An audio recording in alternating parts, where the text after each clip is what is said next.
Thank you, Speaker. I begin my intervention with a quote. It's hard not to feel disappointed in your government when every day there's a new scandal.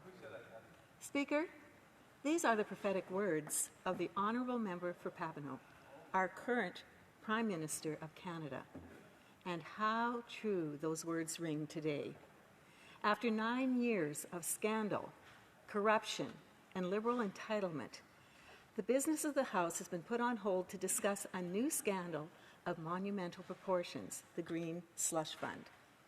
This government didn't like the fact that the former chair of Sustainable Development Technology Canada, or SDTC, was being publicly critical of their agenda. So they fired him and replaced him with one of their friends. This replacement was known to the government as holding blatant conflicts, as she had interests in companies receiving funding from CDTC. The PMO, PCO, and the minister were warned about these conflicts and the risks involved, but they appointed her anyway. The new chair went on to create an environment where conflicts of interest are tolerated and managed by board directors. What ensued was the creation of a slush fund for Liberal insiders. The Auditor General found the SDTC gave out $390 million taxpayer dollars in inappropriate contracts. This included $58 million to 10 projects that couldn't account for an environmental benefit or the development of green technology. In 180 cases, it included $334 million to projects in which board members held a conflict of interest.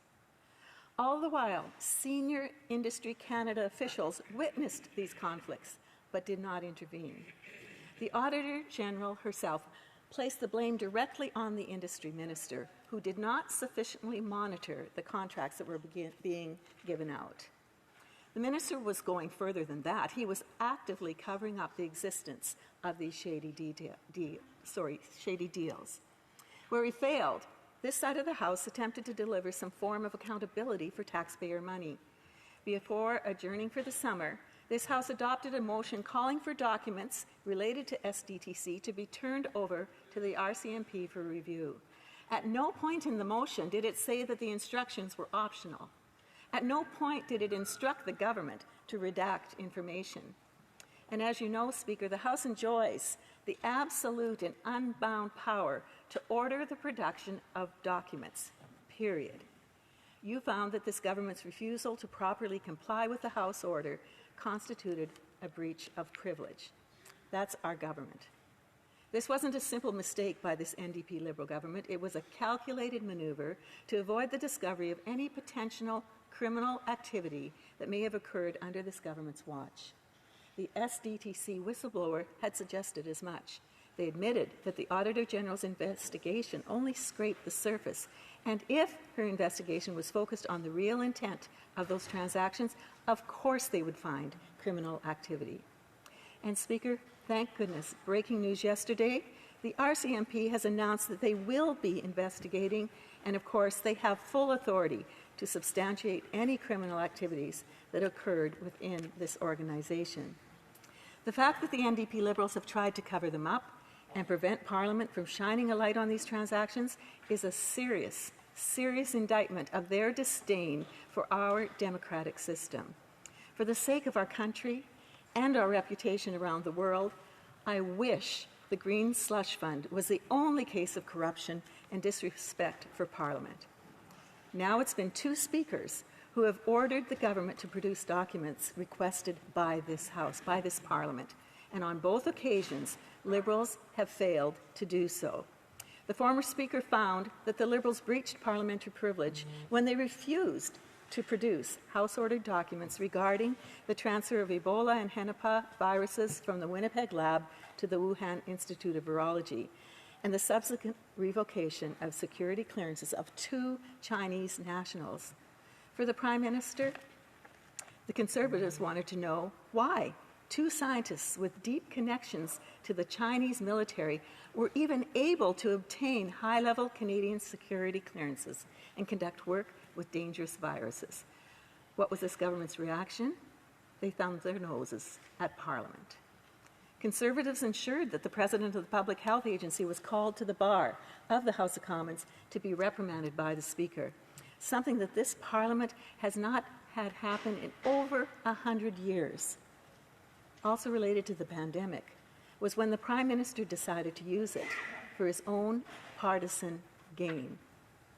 Canadians did not want an election in 2021, but he decided to call one anyways, based on differences of opinion between the Liberals and Conservatives on how the pandemic could be managed, and he thought he could wedge Canadians. For the Prime Minister, it was his way or the highway. The Prime Minister rolled the dice, and Canadians said no way. He failed to get a majority, but destroyed so many people's lives in the process. He verbally abused, wrongfully accused, and denies culpability for the physical, the mental, and financial harms inflicted on Canadians. He realized, actually, that he couldn't make COVID vaccines his supposed ticket to a majority government if our Canadian Armed Forces members were not fully vaccinated, and so ordered our serving members, who were put through a horrific process of mandates, restrictions, and punishment, which left our ranks depleted, our men and women in uniform demoralized, and many seriously injured. The ramifications of his decisions will be felt in our armed forces for years to come. Yeah. Like a mantra, Liberals continually said over on that side of the floor that every decision that they were making throughout the pandemic was rooted in science, and they depended on medical professionals because they themselves were not. But here too, they went over the heads of all parliamentarians, over the head of the Speaker, and even the professional House of Commons nurse by denying members of this House the ability to do their jobs on behalf of their constituents in this place. When it came to vaccination status and precinct access, they pushed aside the medical professional, the nurse. The Speaker ruled that she was the only one with a professional medical authority to make public health decisions for members of Parliament and House of Commons staff. The Speaker also ruled that the Board of Internal Economy had overstepped its mandate in its vaccine requirements in this place. And that is when this Prime Minister, for overt personal political purposes, blatantly overrode the scientifically supported public health decisions of the House medical professional and took his own Liberal Speaker to court for daring to do his job without partisan political interference. And then there's a time I'll never forget, the first debate that I participated in that sought to remove the government's accountability to this House. It was in regard to the environmental framework. The bill sought to give sweeping power to the minister and accountability to an advisory board. Today, with the Green Slush Fund, we're certainly hearing how good that works out for us when one minister has a little bit too much of himself. Somewhat alarmed over this, I questioned the freshly minted member from West Vancouver, Sunshine Coast, Sea to Sky Country, about this board. Like, what was it going to look like? How many would be on it? Where were they going to come from? And what would their credentials be to give Canadians confidence? What would their mandate be? How long would they serve? Questions like that. Well, the member could not wait to rise and say, the board's already been chosen. With debate barely initiated in this House, the deed was already done.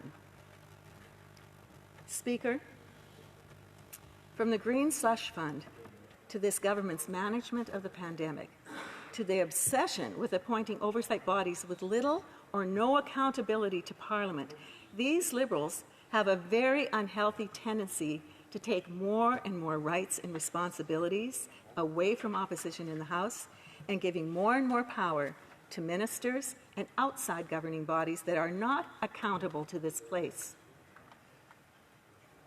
In September of 2016, within his very first year of winning the incredible honor and the privilege to be first servant, Prime Minister, first servant to Canadians, this Prime Minister said, and I'm quoting him here. This is at the beginning of serving this place and serving Canadians. Quote, "There is no core identity, no mainstream in Canada," and he concluded that he sees Canada as the first post-national state.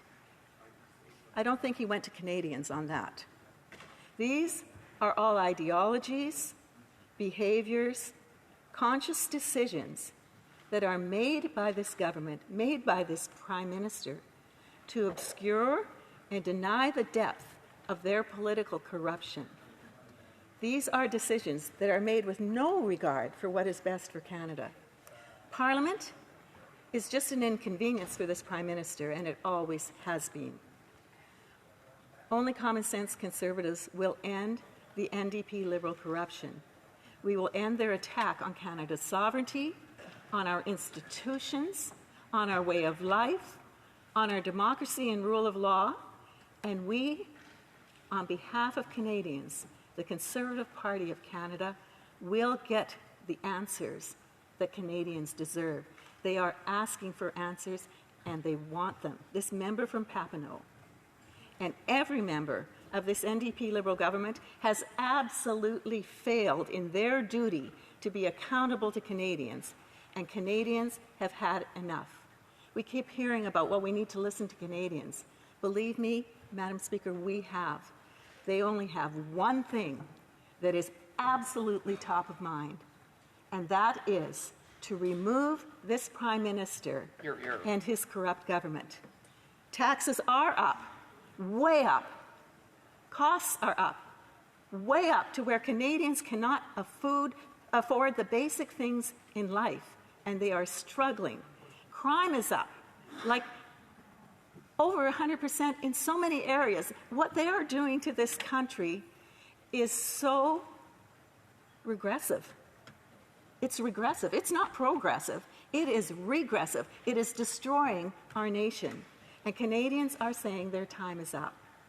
The vast majority of Canadians want a carbon tax election, and for them, we'll bring it home. Hear, hear.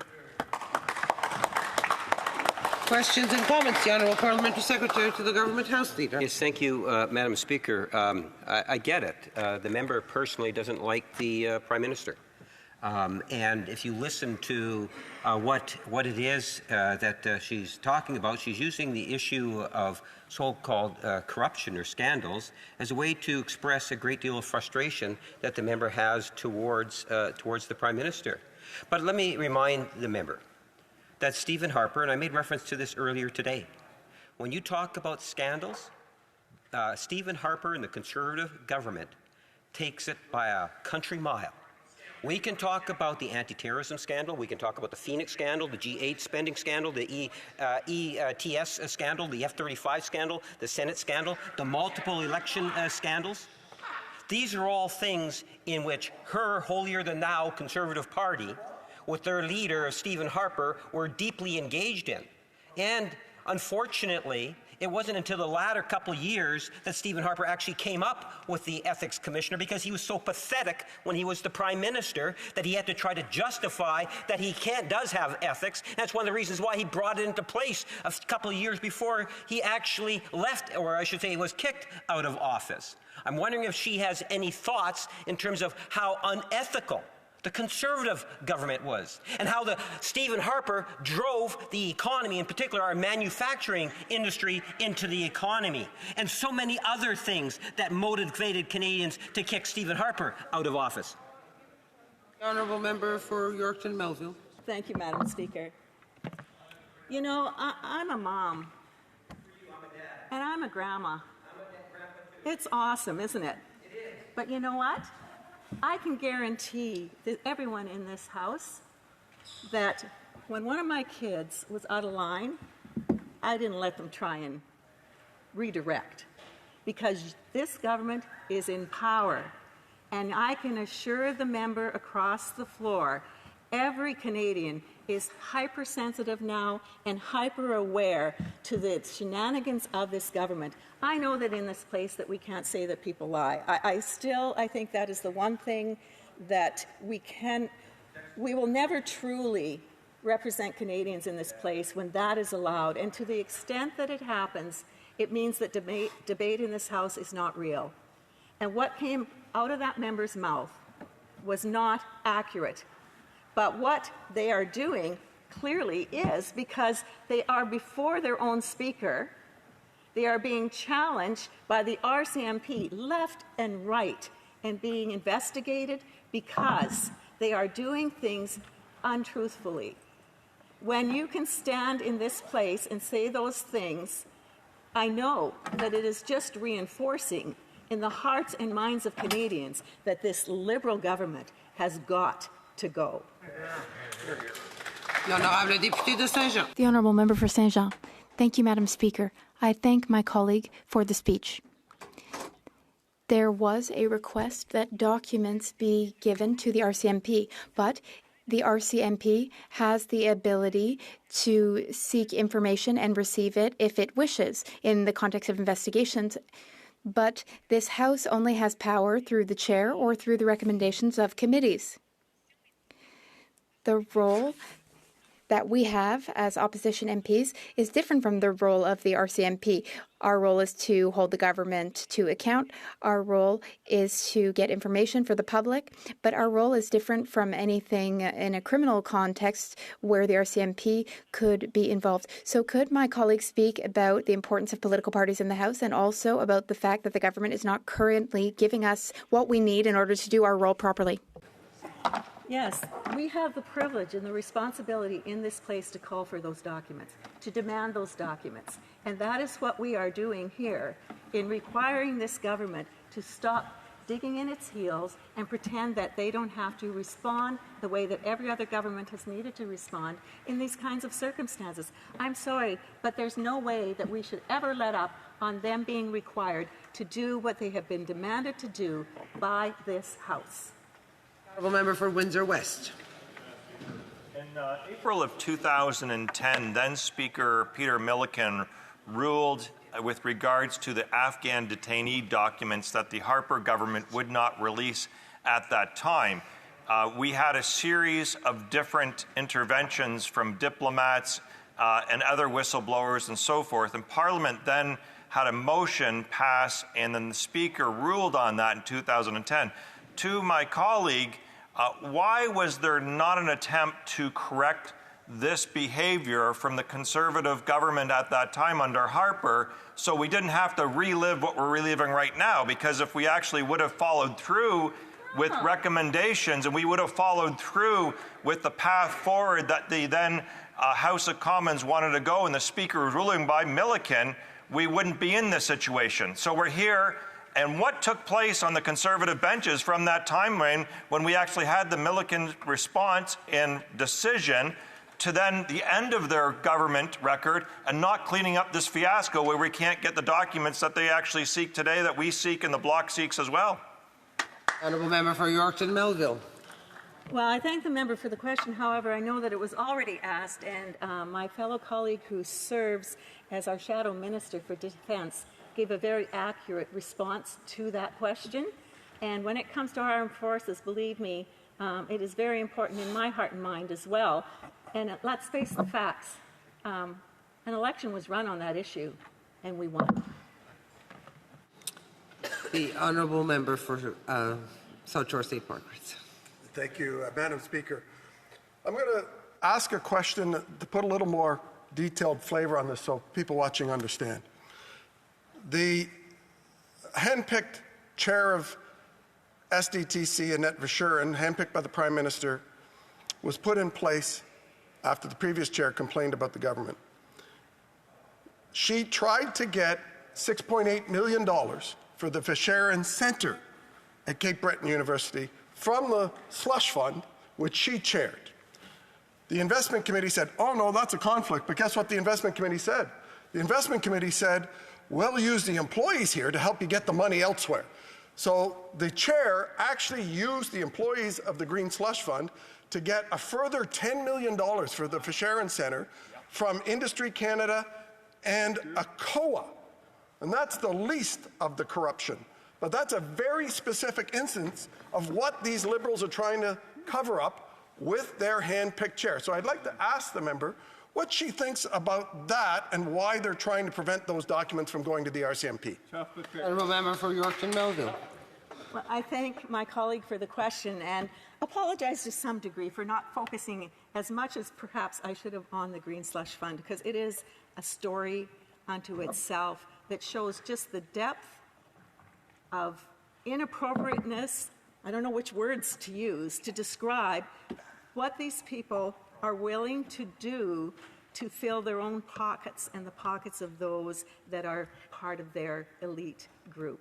It is inappropriate. We need to do what is right in this place. Canadians are sick and tired of this government not caring about Canadians, as our Prime Minister has said. It's all about him. It's all about their decisions about the future of our country, and they are destroying it with their own criminal activities, and it's beyond the pale. There's nowhere to put it.